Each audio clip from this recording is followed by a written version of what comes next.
Assalamualaikum warahmatullahi wabarakatuh. Alhamdulillahi rabbil alamin. Wabihi nasta'inu ala umuri dunya waddin. Allahumma salli ala sayyidina Muhammadin wa ala alihi wa sahbihi ajma'in. Allahumma ij'alna hadza jam'an marhuma wa tafarruqana min ba'dihi tafarruqan ma'suma. Sadaqallahul azim wa sadaqar rasuluhun nabiyul karim.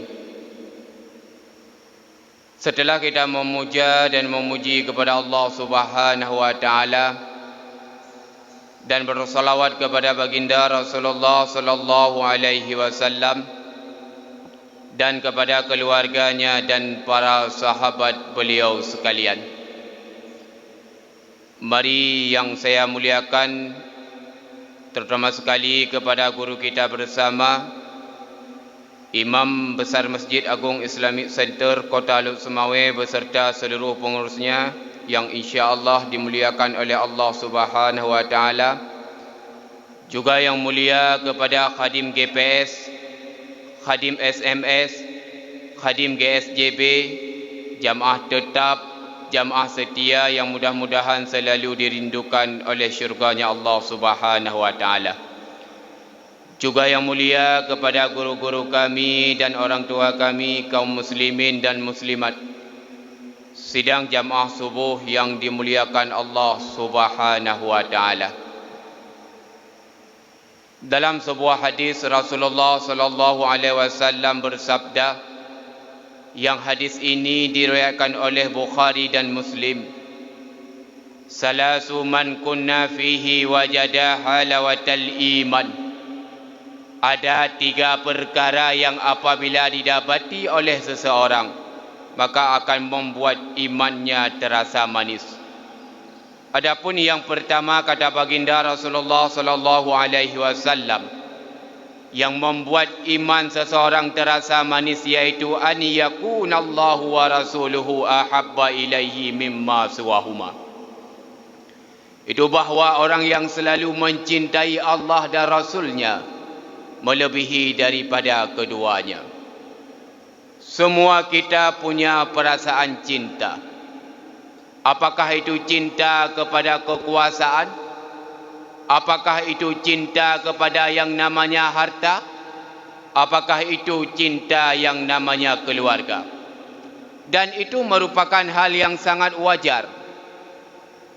Tetapi ketahuilah, cinta yang hakiki kita itulah cinta kita kepada Allah Subhanahu wa taala dan cinta kita kepada Rasulullah sallallahu alaihi wasallam. Karena ketika kita cinta kepada keluarga, cinta kepada jabatan dan cinta kepada yang namanya harta, itu ketahuilah merupakan cinta yang sementara. Jangan sampai kecintaan kita kepada mereka membuat kita lupa kepada Allah dan Rasulnya. Akan tiba suatu masa mereka akan berpisah dengan kita, ataupun kita yang akan berpisah dengan mereka. Namun yang hakiki itulah cinta kita kepada Allah dan cinta kita kepada Rasulullah sallallahu alaihi wasallam. Namun yang menjadi pertanyaan besar bagi kita pada subuh yang mulia ini, bagaimana kita buktikan cinta kita kepada Allah? Yang uronyo kadang-kala sabi tak pegah long cukup cinta kepada Allah. Tetapi coba kita buktikan sebagai bukti kita cinta kepada Allah. Di antaranya dengan kita mengikuti akan segala perintah Allah. Ketika kita mau mengikuti perintah Allah, ketika kita mau mengikuti apa yang Allah perintahkan dan menjauhkan segala larangannya, tentu Allah pun akan mencintai kita dan Allah pula akan mengampuni dosa-dosa kita. Dalam surat Ali Imran ayat 31 Allah berfirman, "Qul in kuntum tuhibbunallah." Katakanlah wahai Muhammad kepada mereka-mereka yang mencintaiku, kata Allah, fattabi'uni, maka ikutilah perintahku. Perintah Allah ada dua, ada kewajiban, ada sunat. Apa itu wajib? Ma yusabu ala fi'lihi wa yu'aqabu ala tarkihi. Barang yang diberi pahala apabila kita mengerjakannya dan disiksa ketika kita meninggalkannya. Adapun sunat, ma yusabu ala fi'lihi wa la yu'aqabu ala tarkihi. Barang yang diberi pahala oleh Allah ketika kita melakukannya dan tidak disiksa ketika kita meninggalkannya. Salah satu perintah Allah itulah ibadah salat. Salat baru ada makna, baru ada arti ketika kita didasari oleh ilmu agama. Karena salat merupakan satu ibadah yang pertama sekali dihisab di yaumil qiyamah. Di mana dalam hadis yang dirawi oleh Tirmizi, Rasulullah sallallahu alaihi wasallam bersabda, "Inna awwala ma yuhasabu bihil abdu yaumal qiyamah min amalihi salatuhu." Sesungguhnya amalan yang pertama sekali dihisab di yaumil qiyamah, di antara segala amal ibadah hamba itulah salatnya. Fa in saluhat, maka jika salat kita benar, artinya didasari oleh ilmu agama, faqad aflaha wa anjaha, maka kita yang mengerjakan salat akan mendapat kemenangan dan kebahagiaan. Wa in fasadat, jika salat kita rusak, tidak benar, artinya tidak didasari oleh ilmu agama, ataupun tak puput mekeluh demantang asal kaglah kewajiban, faqad khaba wa khasira, maka kita yang melakukan ibadah salat akan mendapat celaka dan kerugian di dunia hingga akhirat. Maka salat merupakan ibadah yang pertama dihisab yaumil qiyamah. Salat merupakan tempat kita interaksi dengan Allah, tempat kita berkomunikasi dengan Allah. Maka perbaikilah salat kita di mana ada kekurangan. Ketika kita sudah memperbaiki salat sehingga salat kita benar, tentu hidup pun kita akan dalam keadaan kebahagiaan. God udip urungan hana God udip urung sangat tergantung kepada salatnya. Karena hikmah salat, inna salata tanha anil fahsya'i wal munkar, sesungguhnya salat dapat mencegah daripada perbuatan keji dan mungkar. Maka coba kita lihat fenomena hari ini. Kadangkala kita hari ini gampang-gampangnya meninggalkan salat. Padahal cukup je Rasulullah niat jauh ibadah salat langsung ba Allah.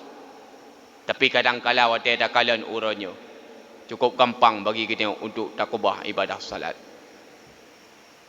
Maka ketika hari ini keluarga kita meninggalkan salat, kita selaku pemimpin keluarga yang akan diminta pertanggungjawaban di yaumil qiyamah kelak.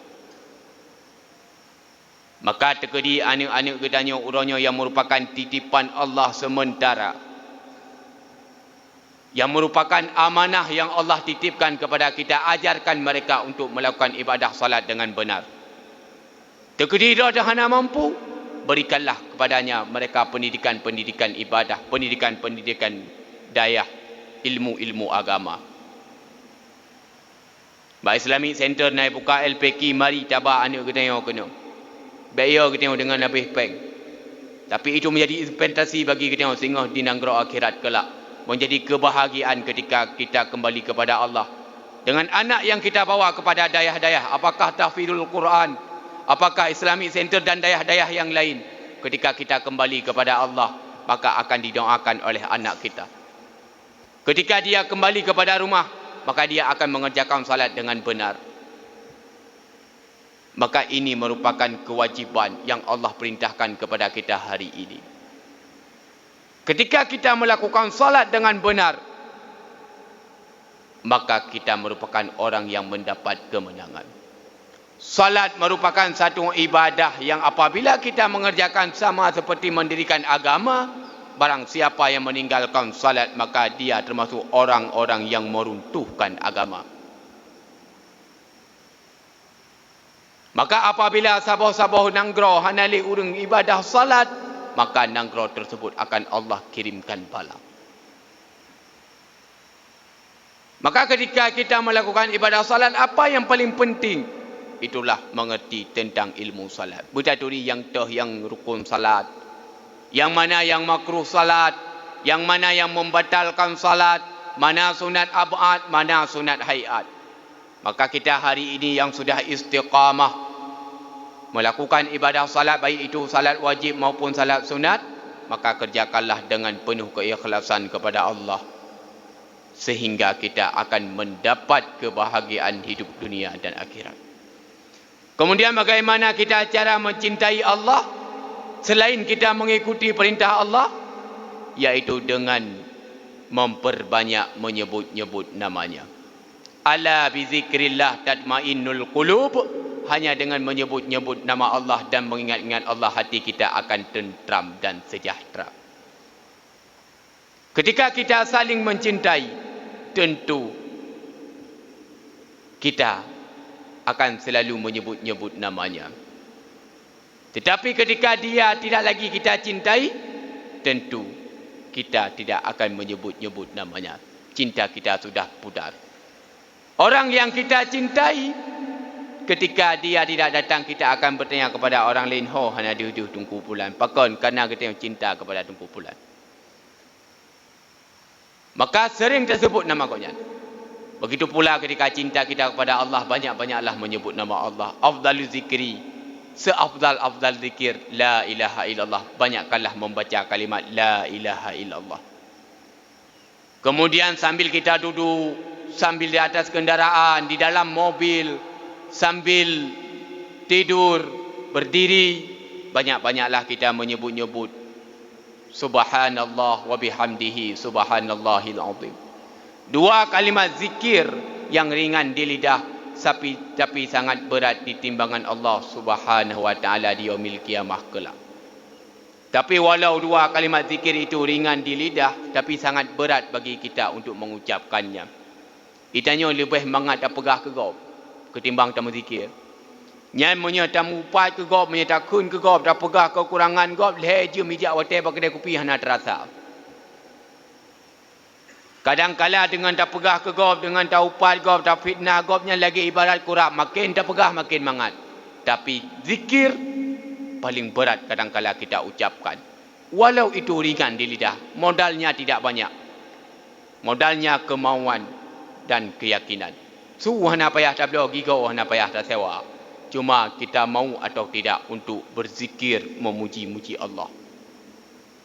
Nikmat yang Allah berikan kepada kita hari ini, nafa hana gelakai bayu. Kesehatan yang Allah berikan hana gelakai bayu. Mata yang tak pakai hana gelakai bayu. Lidah yang Allah berikan tidak diminta bayar. Tetapi kenapa lidah kita berat dalam mengucapkan zikir kepada Allah? Mungkin kadang-kala banyak makanan yang kita makan atau harta yang kita pakai mengandung yang haram dan syubhat. Kemudian ketika kita sudah mencintai Allah, maka cintailah Rasulullah. Bagaimana kita mencintai Rasulullah? Itulah dengan kita memperbanyak menyebut-nyebut namanya, bersalawat kepada Rasulullah. Baik pegah-pegah sebagai cinta dan rindu kepada Rasulullah, tapi tayung hadati mensalawat ke Rasulullah. Orang yang banyak bersalawat kepada Rasulullah di dunia ini tentu akan mendapat banyak syafaat di akhirat kelak. Kemudian cara kita mencintai Rasulullah itulah dengan kita ikuti akan akhlak-akhlak beliau. Banyak akhlak-akhlak beliau yang patut kita teladani dalam kehidupan kita sehari-hari. Yang boleh maulid hana trip le kaitan mau. Maka seiring tapagat maulid Nabi, mari kita ikuti akan akhlak-akhlak beliau. Di antaranya Nabi jujur. Jangankan dengan orang Islam, dengan orang kafir pun Nabi jujur. Itanya bele ngenggop ngauri rumah, kadang-kala keluarga pun kadang-kala tidak jujur. Sehingga waktu tak pegah ba ani hai dengar haba katanya pakon tapi tulis katanya. Pani dengar. Kemudian Nabi katanya Muhammad walau pemimpin bagi Nabi dan Rasul, walau pemimpin bagi umat, tapi Nabi tidak punya sifat kesombongan. Beliau sangat tawaduk. Beliau menghargai orang lain. Beliau sangat menyayangi orang lain. Lebih-lebih kepada anak yatim. Maka orang yang menyayangi anak yatim, tentu balasan Allah yaitu syurga bersama Rasulullah. Ana wa kafilul yatimi fil jannah hakaza. Orang yang menyayangi anak yatim, maka akan bersamaku di dalam syurganya Allah begini. Dekat sekali. Alhamdulillah Bapa Dandim kita hari ini, beliau sangat mencintai anak yatim. Kita doakan kepada beliau diberikan kesehatan, diberikan kebahagiaan, diberikan rezeki yang berlimpah bagi orang-orang yang sangat mencintai dan menyayangi anak-anak yatim. Kita tengok anak yatim dah terlantar kadang-kala. Kadang-kala kita hari ini yang punya harta, kadang-kala kita telantarkan anak yatim.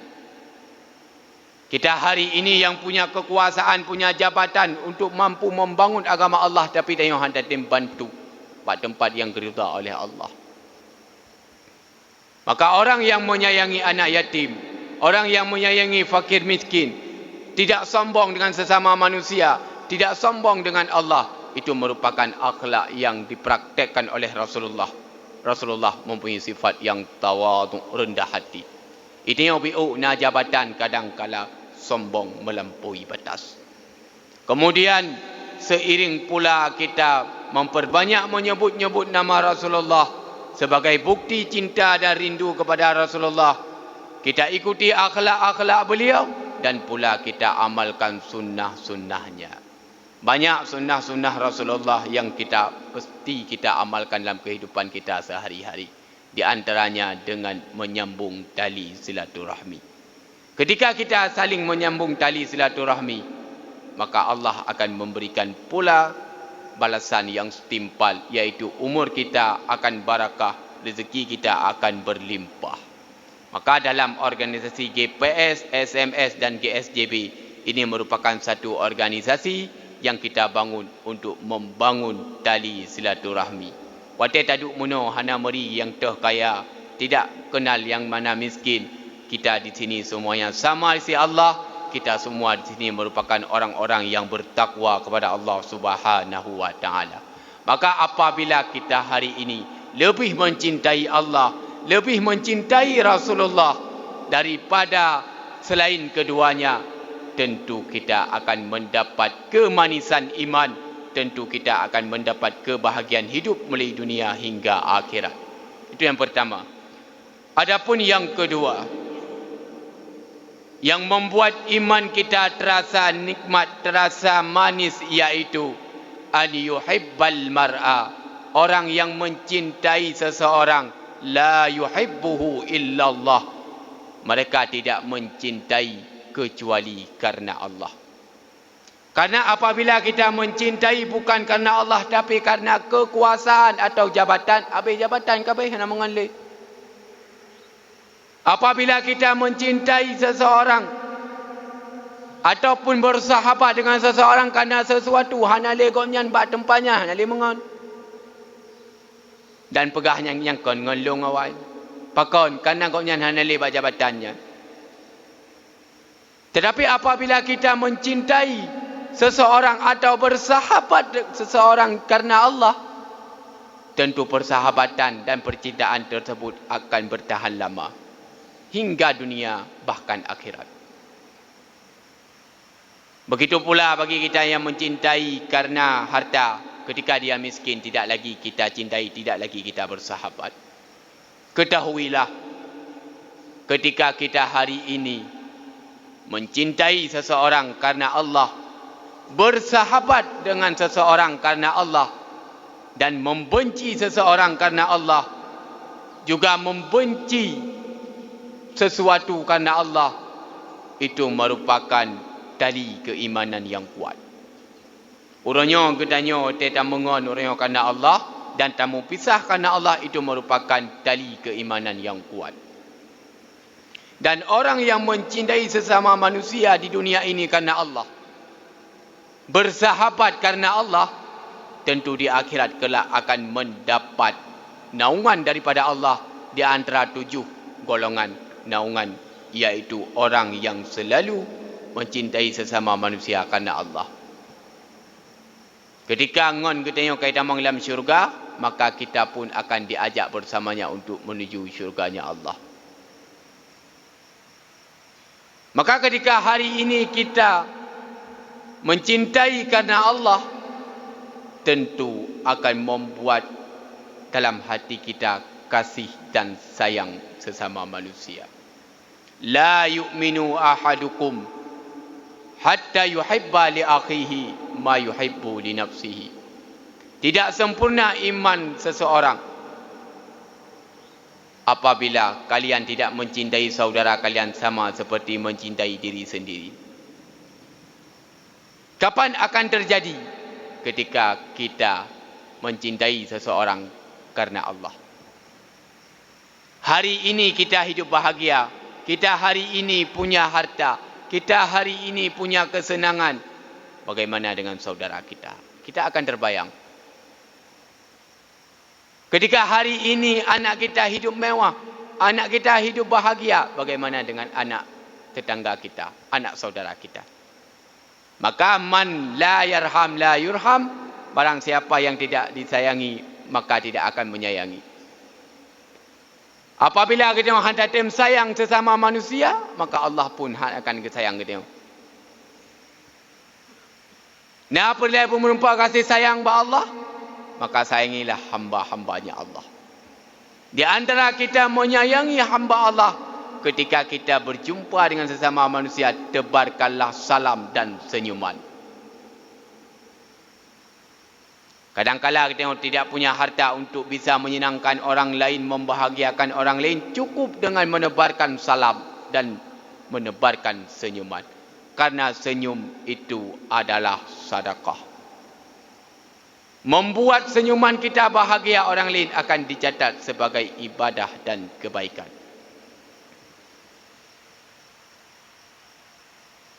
Tapi kadang-kala lagi kita orang merumpuak ngon-ngon, kadang-kala yo ikut kita yo. Cai dan yo, pakon karena kita tidak menebarkan senyuman. Maka oleh sebab demikian, ketika hari ini kita mencintai sesama manusia karena Allah, kita bersahabat karena Allah, tentu apa yang akan kita wujudkan, apa yang kita impiankan akan terlaksana. Ketika hari ini kita bersatu untuk membangun agama Allah, untuk mensyiarkan agama Allah, seperti SMS, GPS, GSJB, insya-Allah sudah bertahan lama. Bahkan kerana kita bersatu, tidak saling menjelekkan, tidak saling menyalahkan, tidak saling menjatuhkan. Di mana ada kekurangan kita perbaiki. Maka inilah yang pernah dipraktekkan ataupun dipesankan oleh Rasulullah kepada sahabatnya ketika hijrah ke negeri Habsyah. Jangan kalian bermusuh-musuhan, cintailah perdamaian. Maka supaya hari ini kita eksis, supaya kita hari ini bertahan lama bersahabat, GPS, SMS bertahan lama, maka kita hari ini saling memperbaiki kekurangan. Di mana ada kekurangan kita perbaiki. Kita bangun sama-sama sebagai jihad. Kita bangun sama-sama organisasi ini untuk sebagai investasi kita kepada generasi-generasi yang akan datang. Wa'tasimu bihablillahi jami'a. Berpegang teguhlah pada agama Allah, wala tafarraqu, dan jangan kita bercerai-berai. Maka ketika hari ini kita mencintai sesama manusia ataupun bersahabat sesama manusia, bukan karena harta, bukan karena jabatan, bukan karena sesuatu yang lain, tapi semata-mata karena Allah, maka yakinkanlah persahabatan dan percintaan kita sesama manusia akan bertahan lama melalui dunia hingga akhirat. Adapun yang terakhir dalam waktu yang singkat ini, baik sampai tu bik mata uro pada perhaban tu, iaitu orang yang benci kepada kekufuran setelah Allah menyelamatkannya, sebagaimana dia benci ketika dicampakkan ke dalam neraka. Semua kita punya masa lalu. Semua kita punya masa kelam. Semua kita berbuat dosa. Apakah dosa kecil maupun dosa besar. Pernah kita berbuat yang namanya perbuatan yang dimurka oleh Allah, baik yang berhubungan dengan Allah maupun yang berhubungan dengan sesama manusia. Tetapi hari ini telah diberi hidayah oleh Allah. Mampu kita salat subuh secara berjamaah, mampu kita menghadiri majlis ilmu agama, mampu lagi dapur-dapur ibadah dan kebaikan kepada Allah. Itu hidayah Allah. Dan hidayah Allah yang demikian tidak bisa tertukar dengan yang namanya harta, dengan yang namanya jabatan. Hana muyum, lebih dan muyum hidayah Allah. Kita hari ini mampu berbuat ibadah dan kebaikan kepada Allah. Ini rezeki yang paling indah. Itu yang membayang ke rezeki rumah raya, motor mewah, punya toko, punya jabatan. Tapi yang paling indah ketika hari ini kita diberi hidayah mampu rukuk dan sujud kepada Allah. Berat. Salat subuh paling berat. Maka kepegah ahli Nabi menyatakan kalian urung beriman betul-betul urung beriman ke ujab waktu subuh. Yang muri berat. Tapi menyatakan kalian kiban kekuatan orang Islam ke ujab urang raya. Muri berat kita. Ya, muri berat. Pakan kenapa berat? Karena memang itu sesuai dengan hadis Nabi. Yang paling berat dilakukan salat, itulah dua salat oleh seorang munafik, subuh dan isya. Tapi hari ini ketika kita melakukan salat subuh secara berjamaah, secara subuh, maka apa balasan yang Allah berikan? Hari ini kita seakan-akan telah melaksanakan salat sunat sepanjang malam. Maka inilah rezeki yang paling indah. Bersyukurlah kepada Allah ketika kita diberi hidayah untuk berbuat ibadah dan kebaikan kepada Allah. Maka yang namanya kemaksiatan mari kita cegah supaya kota Lok Sumawai ini menjadi kota yang aman, kota yang tentram, kota yang sejahtera. Bagi kita yang punya kekuasaan, cegahlah kemaksiatan tersebut dengan kekuasaan. Bagi yang tidak punya kekuasaan, cegahlah kemaksiatan tersebut dengan lidah. Dengan berkata yang lemah lembut, ajaklah orang yang berbuat maksiat untuk menuju jalan yang benar. Bertaubat kepada Allah dengan taubatan nasuha. Bagi kita yang tidak punya kekuasaan, yang tidak punya jabatan, cegahlah dengan hati, dan itu selemah-lemah iman. Dengan kita berdoa kepada Allah, semoga saudara kita dan keluarga kita diberi hidayah oleh Allah supaya mampu membuat ibadah dan kebaikan kepada Allah, supaya selalu berada di dalam ridhanya Allah Subhanahu wa taala. Maka oleh sebab demikian, apabila tiga perkara tersebut mampu kita amalkan dalam kehidupan kita sehari-hari, yang membuat iman kita terasa manis, di antaranya yang pertama, yaitu orang yang selalu mencintai Allah dan Rasulnya melebihi daripada keduanya. Yang kedua, orang yang selalu mencintai sesama manusia karena Allah. Yang ketiga, orang yang benci kepada kekufuran ataupun kemaksiatan, sebagaimana dia benci ketika dicampakkan ke dalam neraka Allah. Apabila tiga perkara tersebut mampu kita amalkan dalam kehidupan kita sehari-hari, insya-Allah iman kita akan terasa manis. Ketika iman kita sudah terasa manis, akan terasa manis pula ibadah dan kebaikan kita kepada Allah Subhanahu wa taala sepanjang masa, sebagaimana harapan dan dambaan kita bersama. Amin ya rabbal alamin. Demikianlah barangkali yang dapat saya sampaikan dalam waktu yang singkat ini. Mudah-mudahan menjadi renungan, pelajaran serta ilmu tambahan bagi kita bersama. Terima kasih atas segala perhatian. Mohon maaf atas segala kesilapan, kejanggalan dan serba kekurangan lainnya. Wabillahi taufiq wal hidayah. Assalamualaikum warahmatullahi wabarakatuh.